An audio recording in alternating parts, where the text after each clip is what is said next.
এই মেলাতে তো মানে বাংলাদেশ এবং পশ্চিমবঙ্গের হেন কোনো মানে খ্যাতনামা লেখক নেই যিনি আসেন নাই। পশ্চিমবঙ্গের থেকে ধরেন আপনার সুনীল গঙ্গোপাধ্যায়, শীর্ষেন্দু, আপনার সমরেশ মজুমদার, তারপর পবিত্র সরকার, প্রায় যাদের আপনারা সবাই এসছেন, সবাই এক এক সময় আপনার অতিথি হিসাবে এসছেন। অনেক সময় এটার সাধারণ রীতিটা হচ্ছে আমরা প্রত্যেক বছরের মেলাতে একজন উদ্বোধক করি যিনি হচ্ছেন লেখক, আর আরেকজনকে করে আমরা প্রধান অতিথি যিনি লেখক না হলেও অন্যান্যভাবে এটার এই সমস্ত সামাজিক, সাংস্কৃতিক অথবা এইসব কাজের সাথে হ্যাঁ এবং আমাদের বইমেলার জন্য অবদান রেখেছেন অথবা এটা উৎসাহ দিয়েছেন সেভাবে।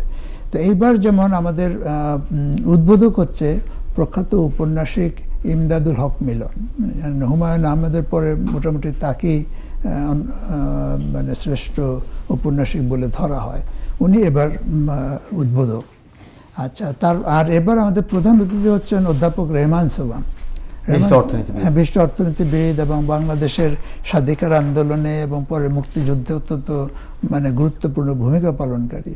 তিনি প্রধান অতিথি। তার সাথে আপনার থাকছে দুজন সম্মানিত অতিথি।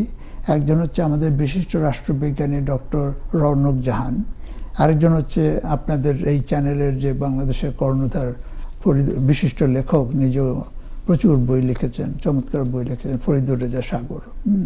আর এছাড়া আরও ওনারা হচ্ছেন সম্মানিত অতিথি। বিশেষ অতিথি কয়েকজন।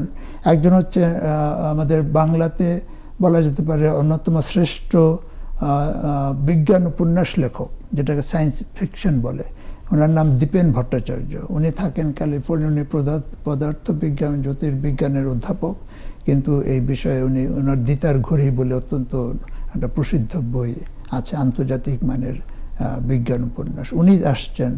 তারপর থাকবেন আপনার হচ্ছে আমাদের সুবোধ সরকার। উনি পশ্চিমবঙ্গের একজন অধ্যাপক, লেখক এবং বেশ নামজাদা।